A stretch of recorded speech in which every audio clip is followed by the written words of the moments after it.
Bhagavad Gita chapter 5 8 and 9 verse. नैव किंचित करोमिति युक्तो मन्येत तत्त्ववित् पश्यान् शृण्वन् स्पर्शान् जिघ्रन् अश्नन् गच्छन् स्वपान् श्वसन् प्रलपन् विसृजन् गृह्णन् उन्मिषन् निमिषन्नपि इन्द्रियानिन्द्रियार्थेषु वर्तन्त इति धारयन्। A person in the divine consciousness, although engaged in seeing, hearing, touching, smelling, eating, moving about, sleeping, and breathing, always knows within himself that he actually does nothing at all. Because while speaking, evacuating, receiving, or opening or closing his eyes, he always knows that only the material senses are engaged with their objects and that he is aloof from them. यानी मेरा देखना क्या है, ये इंद्रियों की activity है, ये मेरी एक्टिविटी नहीं है. Okay, actually I am not the cause. Everything is what is happening. The senses are only connecting with sense objects. I am not actually participating.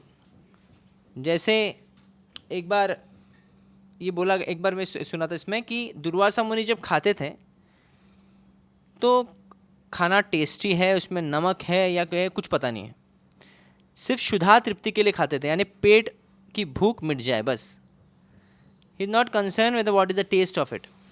Okay, तो उसी प्रकार is not participating in that enjoyment of food. No, although he is, his senses are acting. तो similarly यहाँ पे सुन रहे हैं but actually I am not the hearer. Touching, I am not the touching. So when I am seeing a beautiful form, actually this is nothing but an illusion. It's not a beauty. The beauty, the form is made of 5 elements. This is ज्ञान चक्षु. ये ज्ञान चक्षु होता है. जैसे lecture में बोल रहा था मैं कि ज्ञान चक्षु, शास्त्र चक्षु, प्रत्यक्ष. So when we see with our senses, we tend to get illusioned. We feel the sun is so small, but by jnana chakshu, by our intelligence, we can understand the sun is very huge. Sun is a huge planet, although it seems to be very small. Similarly, the beauty of living beings, or beauty of here, a man is very beautiful, or a woman is very beautiful, or a man is handsome, but that beauty is just an illusion. When you see with jnana chakshu or by shastra chakshu, you can understand the ingredients of that particular beauty. Okay, the beauty is made of bones, flesh, and blood, mucus, and all that. So this is what jnana chakshu. So when a realized soul, when he's acting, when he's sleeping, when he's breathing, he's not actually enjoying it. He's enjoying Krishna consciousness. He's just doing it for the sake of doing, to just maintain a body. Jivasya tattva jigyasa. He always knows that only the material senses are engaged with their objects. He is aloof from them. वो शरीर नहीं, आत्मा है. Purport by Srila Prabhupada: a person in Krishna consciousness is pure in his existence, and consequently he has nothing to do with any work which depends upon 5 immediate and remote causes. The doer, the work, the situation, the endeavor, and fortune. Fortune यानी दैव. Okay, बिना दैव के साथ से आप कोई कर्म नहीं कर सकते. ओके, सिचुएशन भी होनी चाहिए, एंडेवर यानी प्रयास भी होना चाहिए, द वर्क कर्म होना चाहिए, एंड द डूअर कोई कर्ता होना चाहिए, तभी जाके एक कर्म संपन्न होता है. कर्ता, करणम, ये सब शास्त्र में आप कई बार देखेंगे, भगवद्गीता में भी लिखा हुआ है. अधिष्ठानम तथा कर्ता कारणम च पृथग्विदम विविध पृथक चेष्टा दैवम चैवात्र पंचमम. ऐसे पांच कंपोनेंट्स होते हैं कोई एक्शन परफॉर्म होने के लिए. ओके, अधिष्ठानम तथा कर्ता. ओके, स्थान पहले ज़रूरी है ना, सिचुएशन ज़रूरी है. देन कर्ता, डूअर ज़रूरी है. करणम, okay, the senses are needed, the endeavor also we need. दैवम, fortune is needed. Okay, कर्म होना चाहिए, कोई एक्शन हमको परफॉर्म करनी. तो we require all the 5 things to make a karma completion. We want to make your action complete. This is because he has nothing to do with any work which depends upon 5 immediate and remote causes: the doer, the work, the situation, endeavor and fortune. This is because he is engaged in the loving, transcendental loving service of Krishna. Although he appears to be acting with this body and senses, he is always conscious of his actual position, which is spiritual engagement. So here we can इसको समझने के लिए crude example है, a woman having an extramarital affair, but she don't want to get caught by her husband. Then what she does, she very skillfully performs her duty in her house. But while performing that duty in her house, her mind is where is attached to her lover. So this is a very crude example. Obviously this is a very abominable act, but just to make this concept understand, the acharyas give this example, because the intensity of attraction is very very sharp here. So that's why जहाँ पे although आप भौतिक कर्म में लगे हुए हैं, पर आपका मन जो है भगवान कृष्ण के चरणों पे या इसकी सेवा में लगा हुआ रहता है, ये भाव यहाँ पे प्रकट कर रहे हैं. इसलिए आप जो भी कर्म करते हैं संसार में, जो भी आप कार्य कर रहे हैं, जो बोल रहे हैं, उसमें आपसे कुछ भी लेना देना अंततोगत्वा कुछ भी नहीं है. मन में सदैव यही चिंतन चल रहा है कि कृष्ण का कैसे प्रचार होगा, कृष्ण के बारे में कैसे मैं जानूं, इसका मनन और मंथन होता रहता है. Although he appears to be acting with his bodies and senses, he is always conscious of his actual position, which is spiritual engagement. In material consciousness, the senses are engaged in sense gratification, but in Krishna consciousness, the senses are engaged in the satisfaction of Krishna's senses. Therefore, the Krishna conscious person is always free, even though he appears to be engaged in the affairs of the senses. Activities such as seeing and hearing and our actions of the senses meant for receiving knowledge, whereas moving, speaking, evacuating etc. are actions of the senses meant for work. तो कुछ ज्ञान इंद्रिय है, कुछ कर्मेंद्रिय है. Okay, और इनको सभी जो अपने अपने कार्य करते हैं विषय वस्तु से संबंध रखते हैं, पर उससे कृष्ण कॉन्शियस जो व्यक्ति है उससे कुछ भी लेना देना एक्चुअली नहीं है. Just for the sake of living he is using all those things. A Krishna conscious person is never affected by the action of the senses. He cannot perform any act except in the service of the Lord, because he knows that he is the eternal servitor of the Lord. मेरा नित्य कर्तव्य एक ही है, भगवान कृष्ण को प्रसन्न करना. तो उस प्रसन्न करते करते व्यक्ति परिवार का भी भरण पोषण करता है, वो बाहर जाके कर्म करता है. तो ये सब करने के बावजूद वह सदैव यही स्मरण में लगा होता है कि मैं कृष्ण को कैसे प्रसन्न करूं.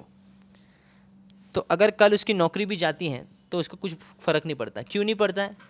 Because he feels that finally my main duty is to please Krishna. If Krishna is please with this, let it be. तो ये बहुत उन्नत स्तर है, कोई साधारण स्तर नहीं है. और इफ़ समवन डाइज, उनके बहुत क्लोज कोई किसका मृत्यु हो जाता है, फिर भी इतने विचलित नहीं होते.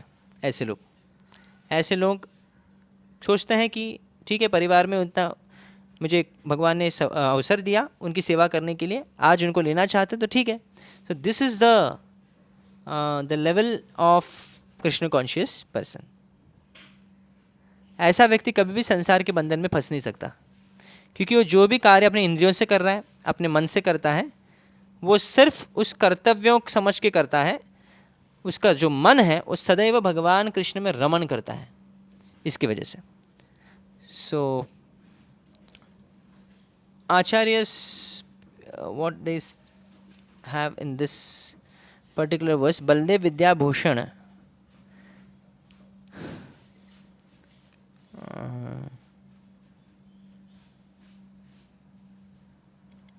okay. So, however, it is not possible to claim that there is no doership at all for the Atma in its essential nature, because Atma itself is defined by its power of ascertainment and contemplation. So these elements are jnana, and the jnana is eternally the nature of the Atma.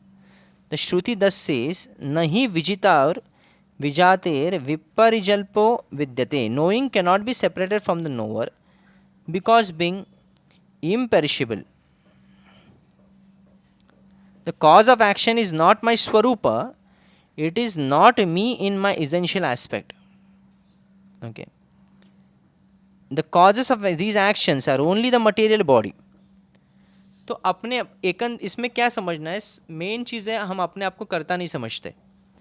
व्यक्ति जब अपने आप को कर्ता समझता है तभी problems फंसते हैं. मतलब I am the doer and everything is dependent on me. When this kind of attitude you have, then definitely attachment will be there. Okay, मेरी वजह से घर चलता है, या फिर मेरे वजह से द चिल्ड्रन कैन लिव, और पति भी मेरे वजह से, या फिर पत्नी जो है वो मेरे ऊपर डिपेंड है. So what ever. सो ये सब चीज़ें जो हैं, ये आध्यात्मिक उन्नत वाले व्यक्ति वो क्या सोचते हैं, नहीं नहीं, I am not the doer, the actual doer is Lord, I am just medium, and whatever the actions are performing, they are done by the body, the senses. Actually, the soul is not the real doer here. Although the soul is the doer in that sense, because soul is inside the body can work. But actually, there is no relation with the food, what we take inside our body with the soul. तो हम लोग जो अनाज लेते हैं वो शरीर के लिए लेते हैं, तो सोल का कुछ एक्चुअल में लेना देना उसका नहीं है. But still the body required food because the soul is inside that body. If the soul will not be there inside, the body will not require food, it will get decompose. So knowing cannot be separated from the knower because of being imperishable. आत्मा होने की वजह से ये पूरी तरह हम लोग ऐसे नहीं बोल सकते कि नहीं, there is no relation, there is relation, but actually the real doer is not Atma. Nothing is actually related with the Atma, whatever we see material things. It is also said that knowledge is accomplished by the influence of the Lord, as well as the innate capacity of the Atma is to know. Okay. Sridhar Swami is saying that seeing, hearing, touching, smelling, tasting are the functions of the organs of the knowledge acquiring senses, that is eyes, ear, hands, nose and tongue. And then moving is the function of legs, speaking the function of the mouth, sleeping the function of the mind, breathing the function of the vital force. So these are the distinctions which separate the body from the individual consciousness, and thus it is not contradictory that one understand that one is not the doer of any action. When knowledge of the Brahman is realized, the result is permanent eradication of all previous reactions. तो अपने आप को कर्ता नहीं समझना, यही इस श्लोक का ये सार है.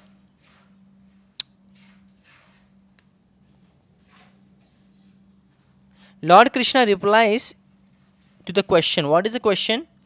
How would the performer of karma yoga or prescribed Vedic activities without attachment who has achieved Atma Tattva realization of soul behave? मतलब जो कर्म योग परफॉर्म कर रहा है, एक्शन इन कृष्ण कॉन्शियसनेस, निष्काम कर्म योग, और जिसने साक्षात्कार अपनाया है, उसको आत्म साक्षात्कार हुआ है, वो कैसे बिहेव करता है. ओके, ये प्रश्न का उत्तर कृष्ण दे रहे हैं कि ये 2 श्लोकों में भगवान कृष्ण कहते हैं भले ही उसका बॉडी कर्म करता है, सेंसेस कार्य करते हैं, पर he thinks that here he is not the real doer. Okay, moving to next verse, 10th verse. ब्रह्मण्याधाय कर्माणि संगम त्यक्त्वा करोति यः लिप्यते न स पापेन पद्मपत्रम इवंभसा. One who performs his duty without attachment, okay, surrendering the results into the Supreme Lord, is unaffected by sinful reaction, as the lotus leaf is untouched by the water. तो संसार में रहने के बावजूद वो संसार के बंधनों में फंसता नहीं, या फिर इसको कर्म के फल भोगने नहीं पड़ते, खास करके सिंफुल एक्शंस. कि जो फ्रूट्स है इसको भोगने नहीं पड़ते, is unaffected bye sinful action. जब वह सभी कर्म के फल सरेंडरिंग द रिजल्ट्स, वो अपने कर्मों के फलों भगवान को अर्पण करता है। जब अपने कर्मों के फलों भगवान को अर्पण करता है तो इसके हाथ से अगर पाप भी हो गया तो भी इस पाप का बंधन में वो फंसता नहीं है। जिस प्रकार कमल जल में होने के बावजूद भी जल द्वारा स्पर्शित नहीं है। परपट यर ब्रह्मणी meaning means in Krishna consciousness. The material world is sum total manifestation of three modes of material nature, technically called pradhana. Vedic hymns sarvam ye etat brahma tasmad etat brahma nama rupam annam cha jayate, Mundak Upanishad, and in the Bhagavad Gita mama yonir mahad brahma indicate that everything in the material world is a manifestation of Brahman, and although the effects are differently manifested, they are non-different from the cause. Okay जिस प्रकार एक मिट्टी का ही मटका बनता है, उसका ही मान लीजिए एक चूल्हा बनता है, या फिर उसका ही कुछ गमला बनता है, या फिर उसका कुछ फ्लावर वेस्ट पॉट बनता है, तो वो मिट्टी के अलग अलग आकृति से बनता है, पर फिर भी actual causes is absolute, is non different of all these articles. So वैसे ही इस जगत में आप विविधता तो देखते हैं, स्त्री देखते हैं, पुरुष देखते हैं, पशु देखते हैं, पक्षी देखते हैं, फिर झाड़ पौधे ये सब देखते हैं, जल आदि सब देखते हैं, तो ये सब एलिमेंट्स भी देखते हैं। तो भले ही ये अलग अलग लगे पर फिर भी इसका कॉज जो है एक ही है, ब्रह्म, परब्रह्म, भगवान Krishna. So in the Ishopanishad it is said that everything is related to the supreme Brahman और Krishna, and thus everything belongs to him only. One who knows perfectly well that everything belongs to Krishna and he is the proprietor of everything, and therefore everything is engaged in the service of the Lord, naturally has nothing to do with the results of his activities, whether virtuous or sinful. Even one's material body, being a gift of the Lord for carrying out a particular type of action, can be engaged in Krishna consciousness. It is then beyond contamination by sinful reactions. Exactly as the lotus leaf, through remaining in the water, is not wet. The Lord also says in the Gita, Mai sarvani karmani sanyasya, resigning all works unto me. The conclusion is that a person without Krishna consciousness acts according to the concept of the material body, senses, but a person in Krishna consciousness acts according to the knowledge that the body is the property of Krishna and should therefore be engaged in the service of Krishna. तो हम अभी तक जो कर्म करते हैं वो अपने लिए करते हैं, अपनी परिवारजनों के लिए करते हैं। व्यक्ति जब आध्यात्मिक प्रगति करता है, जब उसको आध्यात्मिक अस्तित्व अपना पता चलता है, तभी वो कृष्ण के लिए कर्म करता है। क्यों कृष्ण के लिए कर्म करता है? क्योंकि शरीर पंचतत्व से बना हुआ है। ये शरीर किसका है? कृष्ण का है, कृष्ण की शक्तियों का है। तो हमारे कर्तव्य बनता है, जिसकी शक्ति है हम इसका प्रयोग जो कर रहे हैं वो उनके ही सेवा में करनी है, क्योंकि कृष्ण जो है स्वामी है और हम उनके सेवक हैं। तो दिस इज ब्रह्मण्य आधाय कर्माणि, ये इसका अर्थ है इस श्लोक का, कि कृष्ण के लिए कर्म करना। ऐसे करने से क्या होता है, जो फल हम अर्पित करते हैं भगवान को, उससे हमको दोष नहीं लगता है। जैसे सोल्जर है, वो देश के लिए जब लड़ता है तो उस समय पे कितने सारे खून खराबे करता है, वो युद्ध के अंदर कितने सारे सोल्जर्स को, जो अपोजिट पार्टी के लोगों को मारता है, फिर भी उनको क्या मिलता है? रिवॉर्ड मिलता है। अभी वही, क्योंकि वह देश के लिए करता है, पर वो अपने लिए अगर किसी भारतीय नागरिक को मार ले तो उसे दंड मिल जाएगा। तो जब तक हम अपने लिए कर्म करेंगे तब तक हमको दंड मिलते रहेगा। जब हम भगवान के लिए कर्म करेंगे तब से हमको सुख की प्राप्ति होगी। ओके, भोक्ताराम यज्ञ तपसाम सर्वलोकमहेश्वरन सूर्यदम सर्वभूतानाम ज्ञात्वा मम शांतिम रक्षति। ऐसे व्यक्ति को शांति की अनुभूति होती है, सुख की अनुभूति होती है, जो अपने आप को भोक्ता न समझकर भगवान कृष्ण को भोक्ता समझता है और असली मित्र समझता है। So in this verse, Vishwanath Chakravarti Thakur says that papena here represents all actions, not just sinful ones. Okay, सभी प्रकार के कर्म फल, चाहे वो पुण्य क्या हो, पुण्य क्यों ना हो, पाप क्यों ना हो, कोई भी।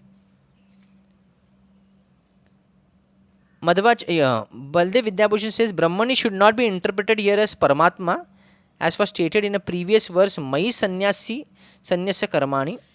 This is because in the context of the previous verse, the subject is the doership of the doer, jiva, related to the body, senses and pranas. arising from pradhana and not something different from that.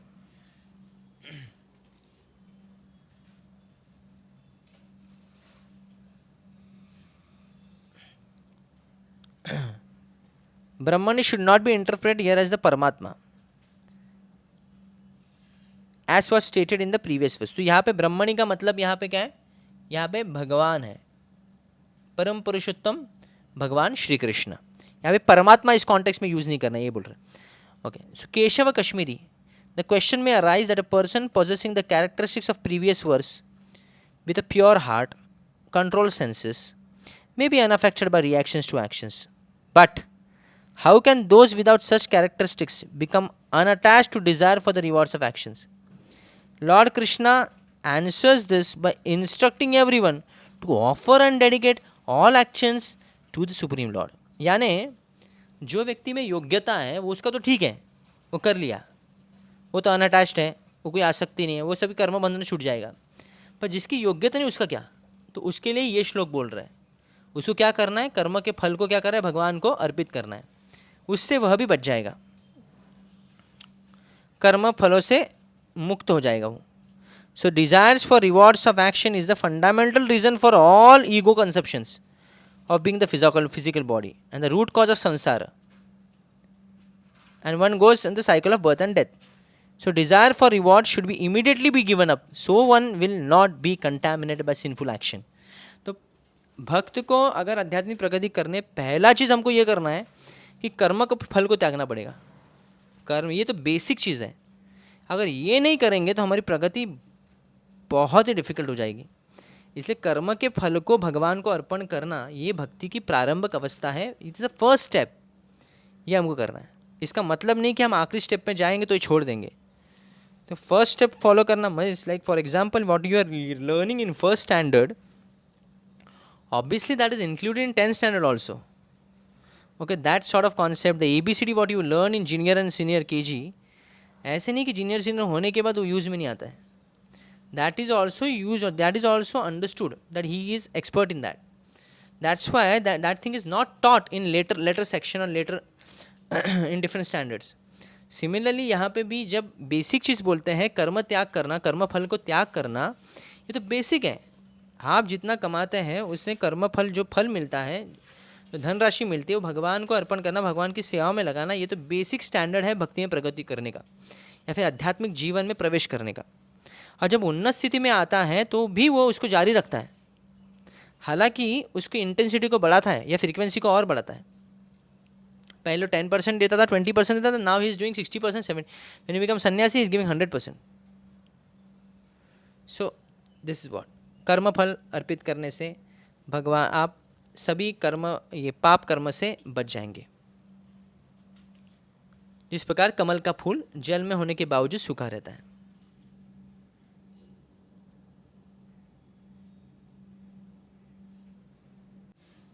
Eleventh verse, 5th chapter. कायेन मनसा बुद्ध्या केवलैरिन्द्रियैरपि योगिनः कर्म कुर्वन्ति संगम त्यक्तात्मशुद्धये. तो yogis अबंडनिंग attachment act with, यहाँ पे वो कृष्ण कॉन्शियस योगी के बारे में बात चल रहा है. The yogi abandoning attachment act with body mind intelligence and even with the senses only for the purpose of purification. इसका मतलब ये नहीं कि शरीर नश्वर है, शरीर ये है वो है, इसलिए मैं शरीर को त्याग करके सुसाइड करके बस अब मेरी मुक्ति मिल जाएगी, ये भावना नहीं होती है. Okay, he is using his body but the purpose is just for purification.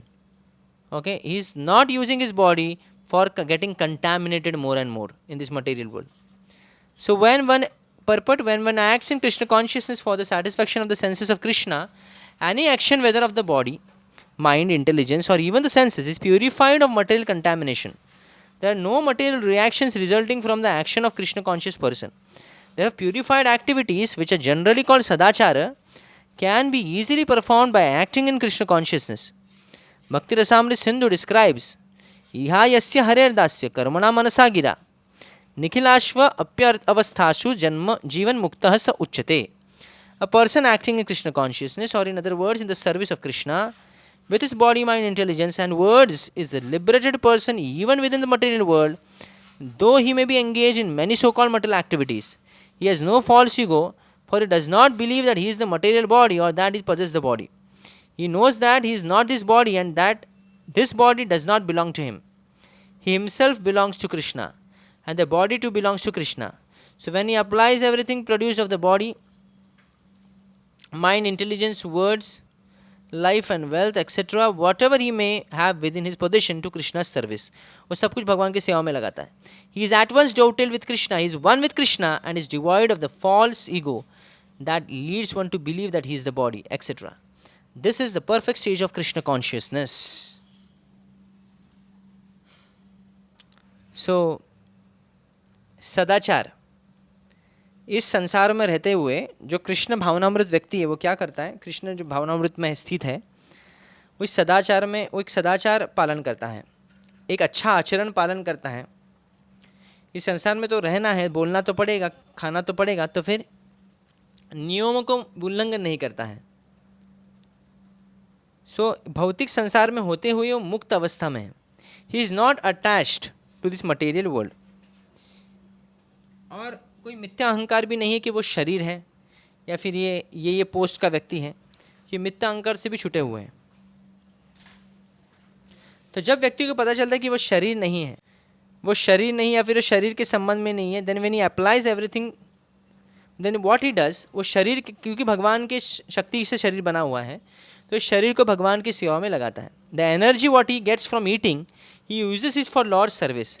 He sleep so that he can wake up early in order to perform Lord's service. Okay, he eats in order to maintain the body properly so that he can perform his devotional duties properly. भगवान को प्रसन्न करने के लिए वो शरीर का भी रक्षण करता है. इसका मतलब ये नहीं कि ढेर सारा कॉस्मेटिक्स लगाना कि मैं कृष्ण के लिए सज रहा हूँ या फिर कृष्ण के लिए सज रही हूँ, या बहुत अच्छे अच्छे एकदम बहुत राजसी पोशाक पहनना, तो ये सब इसका भाव नहीं है. So point is that you have to maintain your health properly so that you can serve Lord Krishna properly. And obviously we should wear very clean clothes, very sober as much as possible, so that we can attract people to Krishna and not to us. Okay, very important. We should not try to attract people to us, we should try to attract people to Krishna. तो मंदिरों में हम देखते हैं कई बार आजकल एक नया ट्रेंड हो गया भक्तों का कि वो अपने आप को इतना सजा देते हैं कि लोग भगवान को कम देखते हैं और उनको ज़्यादा देखने लगते हैं. That is a disservice.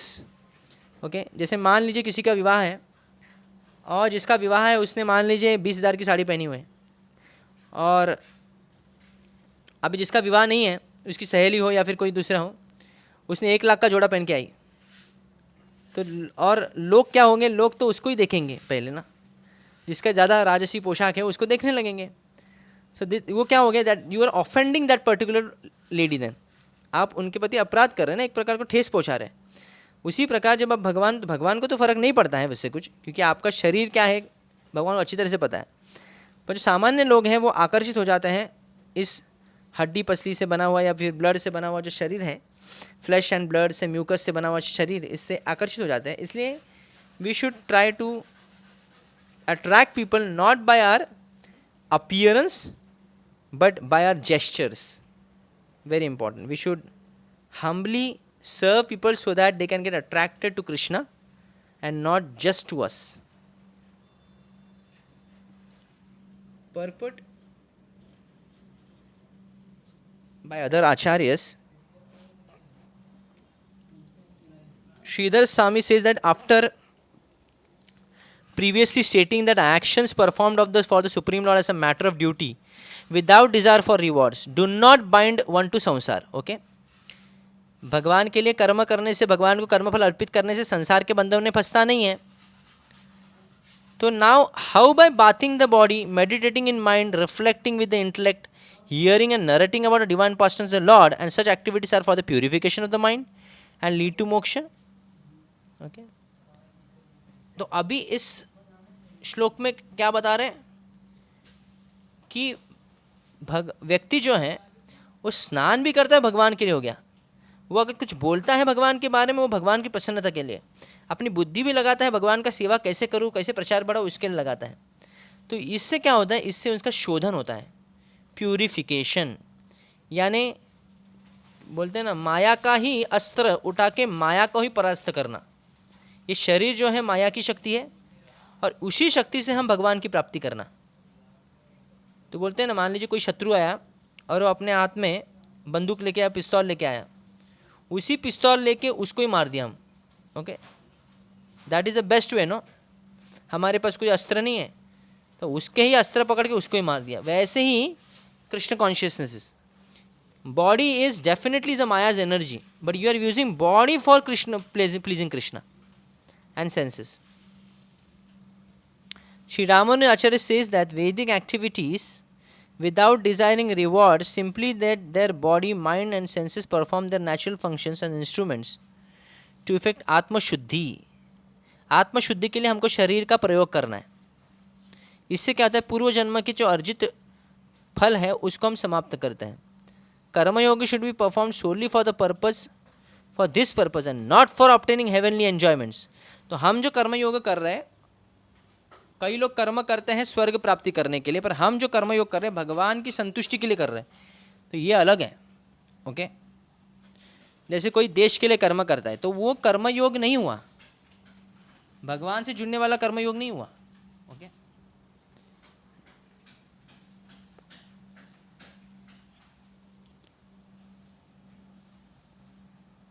Next verse.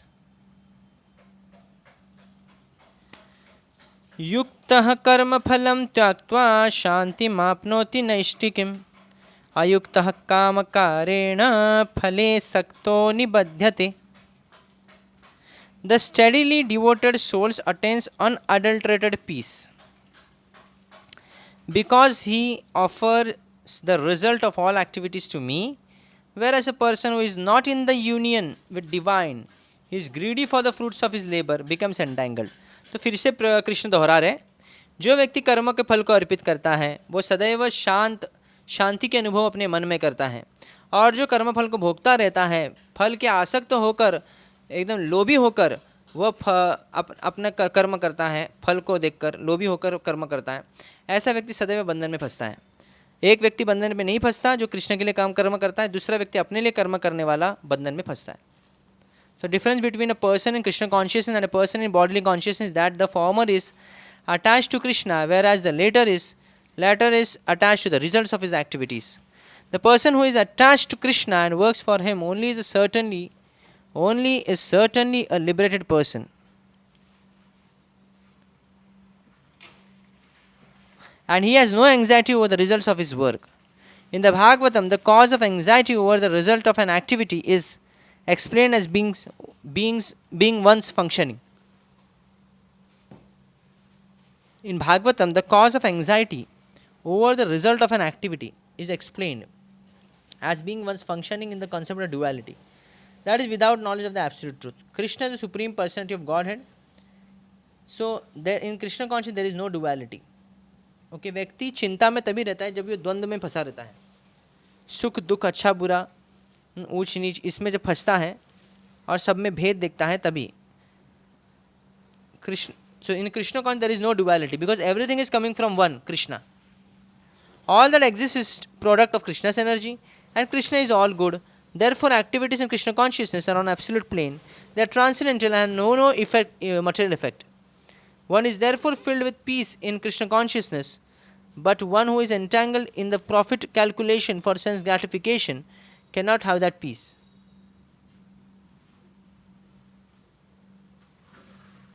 This is the secret of Krishna consciousness. Realization that there is no existence beside Krishna is the platform of peace and fearlessness.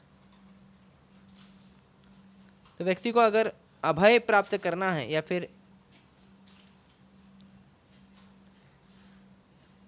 चिंता में नहीं रहना है, सदैव शांति की अनुभूति करना है, सुख की अनुभूति करना है, देन उसको ये समझना पड़ेगा कृष्ण के ऊपर कुछ भी नहीं है, भगवान कृष्ण को प्रसन्न करने से अलावा कुछ भी नहीं है। अगर जो व्यक्ति सिर्फ अपनी इंद्रिय तृप्ति में लगा हुआ है और बिजनेस के कैलकुलेशन में लगा हुआ है, ऐसे व्यक्ति को कभी पीस नहीं मिल सकता, peace of mind will not be there. Purport by other acharyas, Vishwanath Chakravarti says that the performer of karma yoga attains steady peace. Okay, naishtikim shantim. This means he attains liberation. The karmi with desire attached to the results due to performing actions of the lust becomes bound. So that is repeated. Keshav Kashmiri, attaching to the rewards to be gained from one's action is the root cause. तो हमारे संसार में फंसने का एक में root cause क्या है कि कर्म फल के ऊपर आश्रित रहना।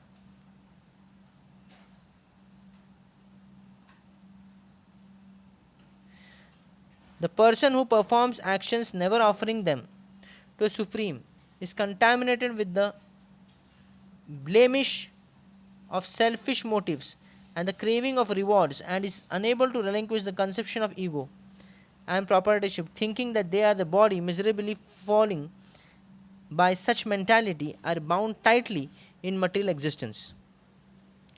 तो जो अपने लिए कर्म करते हैं, इंद्रिय तृप्ति के लिए कर्म करते हैं, ऐसे व्यक्ति संसार में फंसते हैं और इनको एकदम बांध के रखे हुए हैं। वो फिर से जन्म जन्मांतर के चक्कर में फंसते रहते हैं। तो ये बार बार कृष्ण यही दोहरा रहे हैं, कर्म फल त्याग, सर्व कर्म फल त्यागम त्यागात शांतिम अनंतरम। कृष्ण आगे अभी आपको 12वां अध्याय में यही चीज़ बोलेंगे। सर्व कर्म, अगर आप भगवान के ऊपर मन नहीं लगा सकते, स्वाभाविकता से प्रेम नहीं कर सकते, या फिर भगवान के लिए साधना नहीं कर सकते, या फिर भगवान के लिए कर्म नहीं कर सकते, तो फिर कम से कम आपको कर्म फल त्याग करना चाहिए, जिससे हम बंधनों से फंसेंगे नहीं। क्या बंधन है? जन्म मृत्यु चक्कर, जन्म मृत्यु जरा व्याधि का बंधन। So here we complete the 12th verse wherein भगवान स्वभाव बता रहे हैं, व्यक्ति का व्यवहार कैसा है, स्वभाव कैसा है, उसका डीलिंग्स कैसा है, इसके बारे में बता रहे हैं। जो व्यक्ति ब्रह्मण यानी भगवान के लिए जो कर्म करता है उसका कैसा वो आइडियल होना चाहिए।